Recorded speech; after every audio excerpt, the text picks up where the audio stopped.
listener production. Hello, Sasha Barbagat with you. Welcome to The Briefing.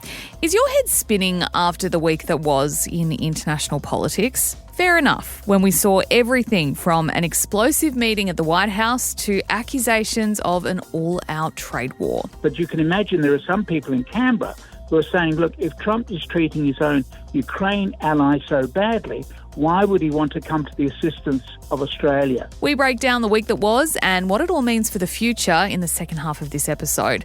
First, though, it is time for the headlines with Helen Smith on Friday, March 7.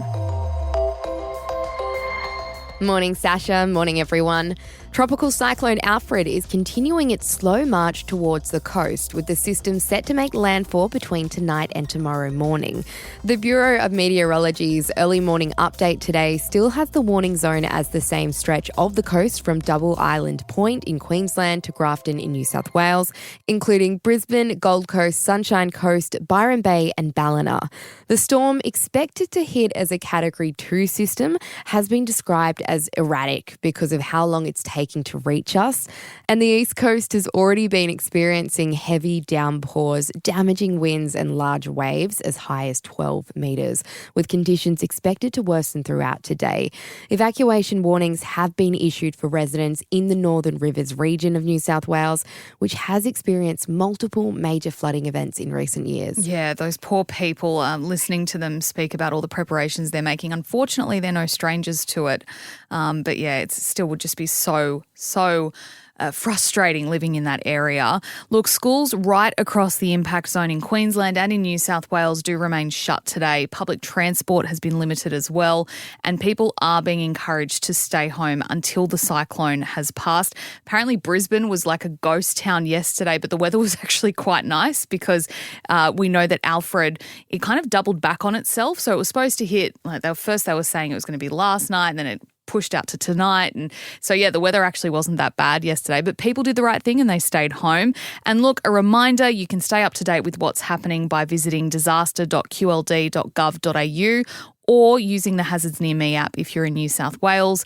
As well as that, your local ABC radio station will have emergency updates throughout the storm, as will the broadcaster's emergency website. The interesting thing with this, Helen, I think, is a lot of people in this impact zone wouldn't have been through a cyclone before, because in some parts it's been more than 50 years since a storm like this has been through. And I found this article that was talking about what to actually do in a cyclone, because I guess that's my thought. I mean, we're in New South Wales. I live in Sydney. You're from Adelaide initially. I've never experienced a cyclone. So if you're wondering, if you're sitting there going, okay, this is coming, but what do I actually do? The advice is you should stay indoors. The place you should go to is the strongest room of your house, which is usually small and has no windows. So a bathroom or a hallway, a pantry or a wardrobe. And that's for when the storm is actually hitting. You don't have to sit in there for days on end. The advice is to close your curtains, and you should stay away from windows because they could break, and the glass shattering is obviously a danger.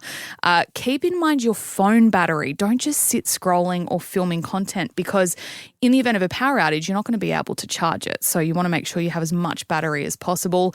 The advice to fill your bathtub is so that you have clean drinking water should the water supply be impacted by flooding. Keep food and drinks close so you're not going into the kitchen every time you want to make a snack during the worst of the storm. And also just prepare for noise. Like, it is scary, so just make sure you're prepared that it is going to be pretty full on. But, you know, if you follow that advice, you'll most likely be safe. Now, one other thing I want to touch on before we go into the weekend, Albo has until Monday 6 p.m. to call the election. Now, he was going to do this on Sunday or Monday. We were leaning towards Sunday, but now with the storm hitting, his focus right now is on showing a strong Labor government that is addressing this disaster and that is strong on disaster management. So for him, he's saying, no, I'm not campaigning. I am merely getting out there and showing you that I'm a good leader and that Labor has your back in the event of events like this. So look, it's not completely out the door, an April 12 vote.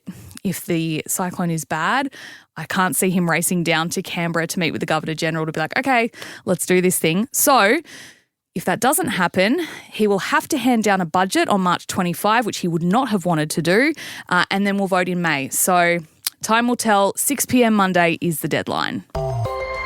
A teenage boy has been charged with multiple offences after allegedly trying to board a Jetstar flight with a gun at Melbourne's second airport. The 17-year-old was tackled and detained by passengers on board the plane at Avalon Airport yesterday afternoon after he approached flight attendants reportedly with a loaded shotgun. It's believed he got access to the airport through a hole in a fence after his arrest sparked major security fears on how he got onto the plane. The teenager has been remanded in custody and will face the Children's Court on a number of charges, including unlawfully taking control of an aircraft, possessing a firearm, and threatening a bomb hoax. European leaders are close to agreeing on a massive defence deal which would also help support Ukraine worth 800 billion euros, equal to 1.3 trillion Australian dollars. Now, this has come from an emergency meeting currently happening in Brussels, and this was called in response to the US and Russia's talks to end the war in Ukraine. Now, the European Commission president says this is a watershed moment for Europe and also for Ukraine. Volodymyr Zelensky has thanked Europe for its ongoing support. We are very thankful that we are not alone, and these are not just words, we feel it. Now, the deal isn't set in stone yet. Hungary's Prime Minister could spoil it after he threatened to veto a move that seeks to push back against Donald Trump's attempt to make a peace deal with Vladimir Putin that sidelines Europe. And sticking with Trump, the US president has announced a 1-month delay on tariffs for products arriving from Mexico. It's the second time he's walked back on the policy, with reports he'll announce a similar pause for Canadian products sometime today. Posting to Truth Social, Trump said he and Mexico's president are working together to stop fentanyl and illegal immigrants from crossing the border. And it seems Aussie drivers are ditching Tesla, with sales down more than 70% in February. Now, this fresh data is from the time right after Elon Musk's apparent fascist salute at a Donald Trump inauguration rally. Now, there were broader trends in the market that month, which saw 10,000 less electric vehicles bought as more drivers opt for hybrid models. And there was also a surge in cheaper Chinese electric versions. But Tesla's decline was bigger than what its competitors experienced, Helen. Yeah, look, and I've also been seeing on socials, Sash, that a lot of people are buying different stickers or badges for their cars. So Toyota badge that you stick at the back, or an Audi badge that they're kind of disowning their Teslas completely. And stickers have also been going viral online. One of them that I've seen is the Anti-Elon Tesla Club. Well, yeah, the play on that is the Anti-Social Social Club, which is like a brand that has everyone wears their jumpers and stuff. Yes. And I've also seen another sticker that it says, "I bought this before Elon went crazy." And the owner of a sticker company over in the States, Mad Puffer Stickers, said the demand for his stickers have been skyrocketing since the US election. And he was seeing that sustained sales of 500 plus stickers a day, but that's mostly from American customers, but only 1/5 of those international orders. So there might be a few Aussies there buying some stickers for their Teslas. And look, I wonder if this trend is going to keep going and we might not see people flashing around in their brand new Teslas anymore. I don't know. There's so many around. I feel like, some people are happy to disown it. Other people probably don't care. Helen, thank you so much for joining us this week. You've been amazing filling in for Chris Spiru. And we are turning now to today's deep dive. But before we get into it, I just want to acknowledge it is a sad day here at the briefing, because it will be Bension Siebert's last day with us. And we are really, really sad to see him go. But we do wish him every success for the future, which we know will be bright. And we want to thank him as well for his commitment and dedication to bringing our listeners well-researched, accurate and strong journalism, which is so important. Thank you, Bension. And we also farewell our amazing EP, Jess Wukyanov, today. Thank you, Jess, for all of your hard work for this podcast. It never went unnoticed, and you are one of the nameless faces behind the scenes who make this product happen. So thank you both. We wish you all the best, and we miss you already. All right, now it is Bension's deep dive into the batshit insane week it was in international politics.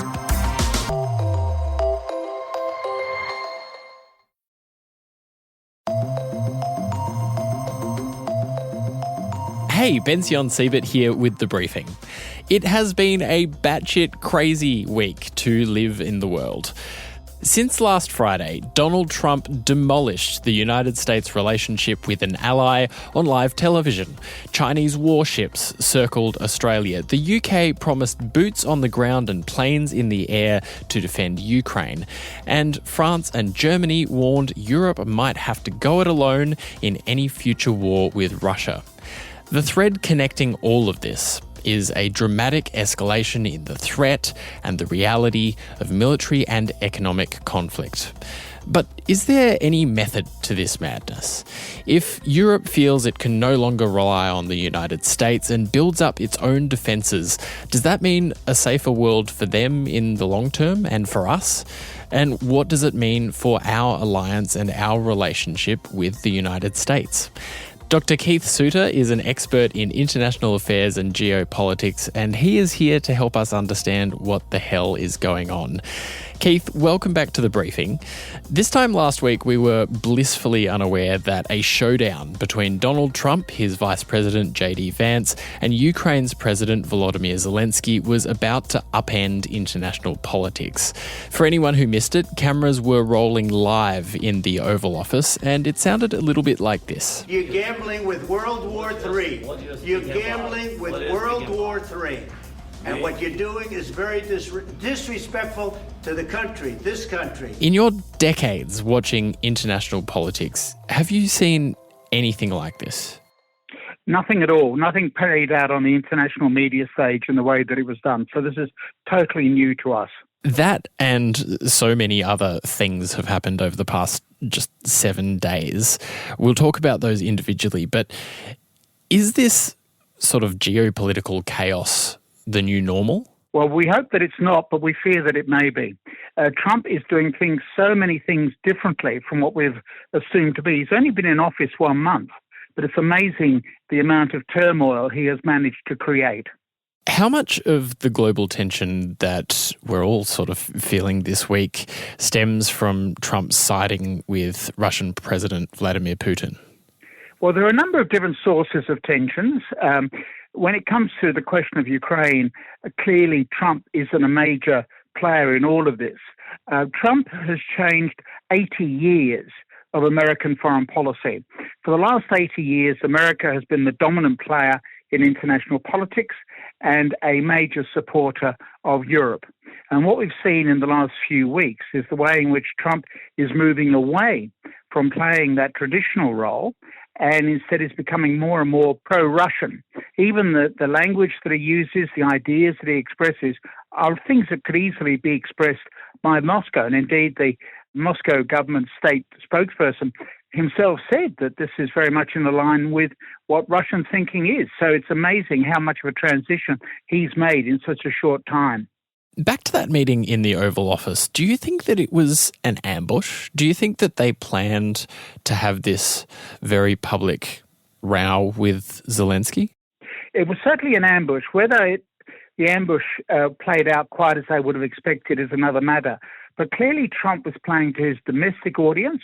He was saying to his supporters, look, I'm putting America first. That means we don't necessarily support our allies. We take an independent way of thinking about issues. And he was also broadcasting to a Russian audience because amongst the limited number of news crews in that room were a team from Russia. So he was broadcasting live directly to Russia and showing how pro-Russian he was. This has raised all sorts of fears about the extent to which Trump might be a Russian asset even. So there are a lot of people who are just having doubts now about whether or not they can rely on Trump as a major defense ally. Why do you think Trump is siding with Vladimir Putin here? What's the thinking? Well, I only wish we all knew. That's the problem. Is he doing it out of naivete? In other words, he really does believe that Putin could keep his word. Remember, this is the point that Zelensky tried to get across, that there had been a previous deal involving Russia, and Russia didn't honour that deal.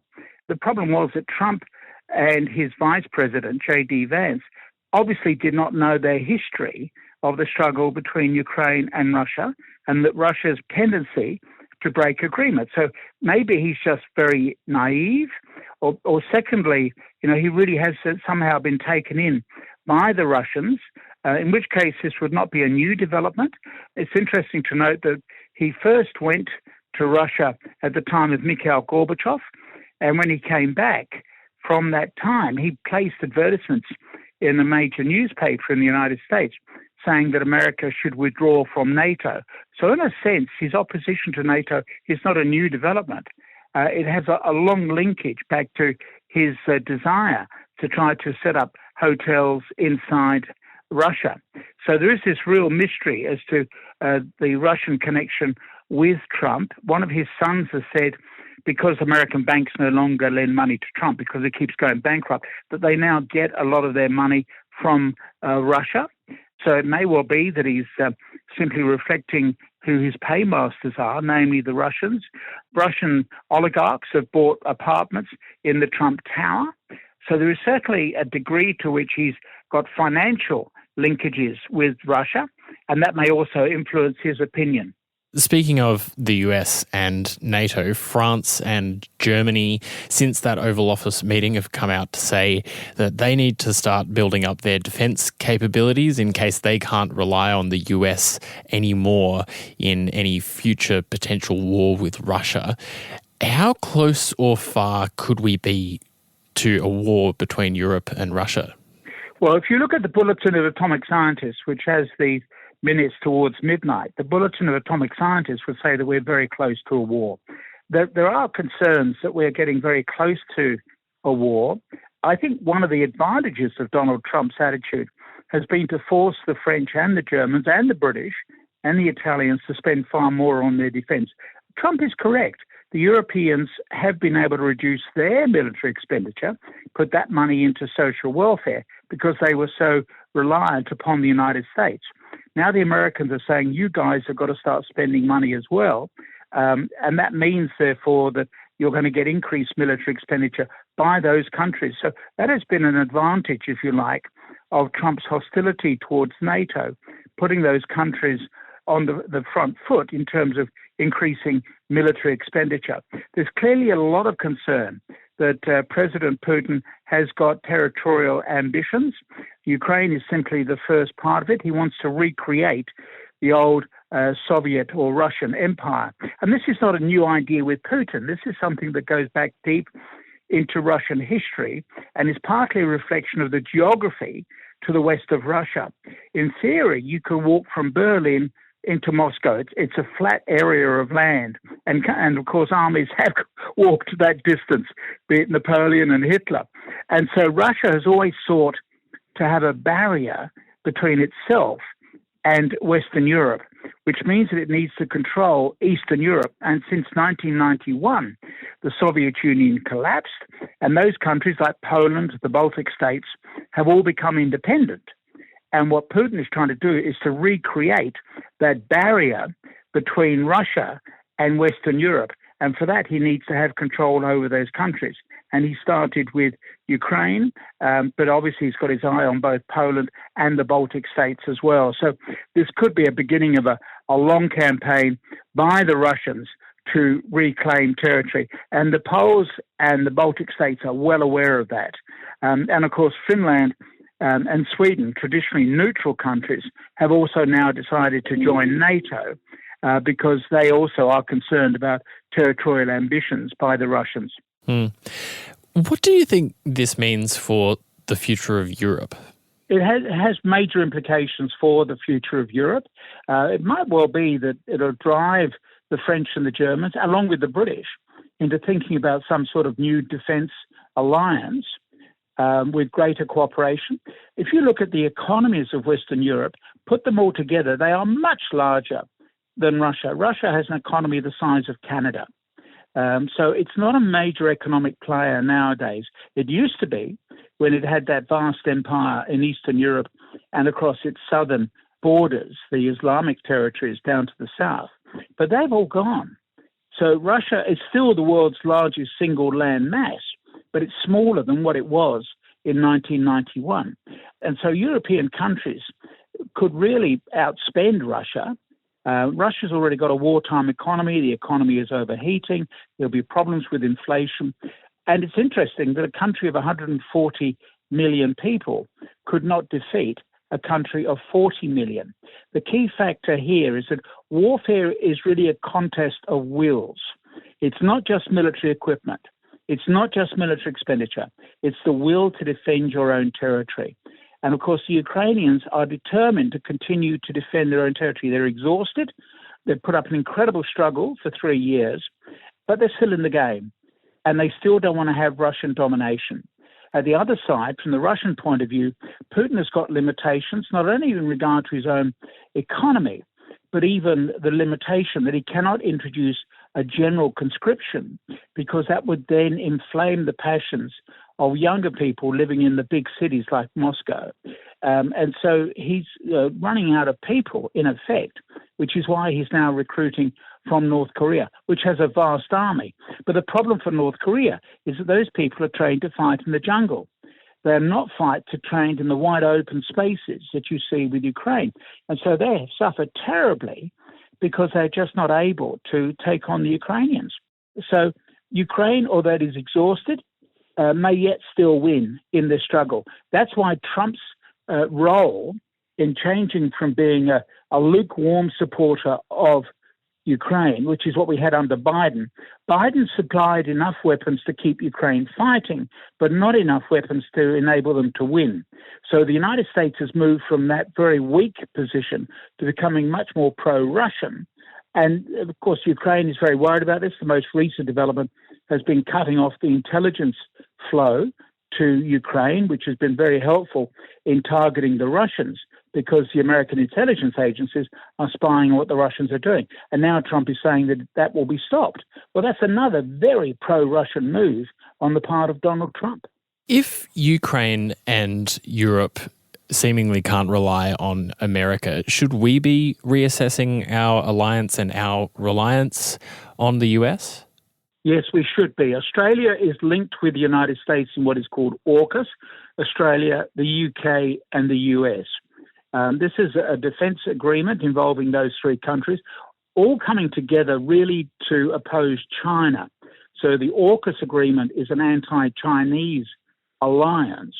And so America obviously plays a key factor in this. It was drawn up by the Biden administration, and the Americans are certainly very worried about the increasing strength of China and its modern navy. And as you know, we've recently had Chinese warships sailing around Australia, proving that they can get down to Australia into the South Pacific without a vast network of overseas bases. That's what the Americans have got. They need to have 900 bases around the world. The Chinese are saying, we can send our ships anywhere. We don't need to have overseas bases. We can supply them while they're still at sea. And so there is a lot of concern about the increasing militarization of China. But you can imagine there are some people in Canberra who are saying, look, if Trump is treating his own Ukraine ally so badly, why would he want to come to the assistance of Australia? Why would he want to continue the battle against President Xi, whom he admires, because Trump has a soft spot for hard leaders? And meanwhile, we had this tweet from the official account of the Chinese embassy in the US yesterday saying, quote, if war is what the US wants, be it a tariff war, a trade war, or any other type of war, we're ready to fight till the end. This is all very alarming, Keith. It's a warning by China. The Chinese are developing a very modern navy. I think it's still smaller than the American one, although there was continuing debate on that. But it's certainly they are expanding it. They've got modern equipment. It's not been tested in a warfare situation. The Americans have been at war on and off all the way through since 1940. The Chinese do not have that same record. So they may not have the same experienced naval personnel or Air Force or Army personnel. That may be a bit of a disadvantage for them, but they've certainly got very modern state-of-the-art equipment. And obviously the Chinese are not going to back down. They're going to continue to rearm. And their view is that by the year 2049, which is the 100th anniversary of the Chinese Revolution, they will be the number one country in the world. Taking in all of this, we haven't even mentioned the trade war between the US and Canada and Mexico and China and on Australian steel and all of that. There's so much going on this week. Tariffs. It's a beautiful word, isn't it? Overall, How should Australia be positioning itself going forward as the Trump administration continues to make all these wild moves? Australia has a major problem because our main military ally at the moment is the United States and our major trading partner is China. It's the first time that we've had a difference between our leading military partner and our leading economic partner. So traditionally we were allied with Great Britain, which was our major market and our major defender. After World War II, we shifted to the United States, which also became an important economic partner. But now in recent years, China has acquired that role as the major economic partner, even while we have remained loyal to the Americans as a major military partner. But it may well be that just in the same way that Britain, France and Germany are being forced to think for themselves, perhaps Australia will need to think for itself and come to some sort of fresh arrangement with China. Well, Keith Suter, this has been fascinating and alarming. Thanks so much for joining us on The Briefing. Thank you. That was Dr. Keith Suter, and I'm sad to say this is my final episode of The Briefing. I want to thank all of my colleagues and friends at SCA, Listener and here on The Briefing. Special thanks to Jess Wukianov, Sasha Barbagat, Chris Spiru, Helen Smith, Matt Curry, Chris Marsh, Sarah Boll, Alex Funnell, Trisha Mifsud, Caitlin Duan, Kurt Hughes and Jade Murray. It has been such a joy and a privilege to be part of this show. There'll be another episode of The Briefing for you this afternoon from 3. I'm Bension Siebert. Thanks so much for listening.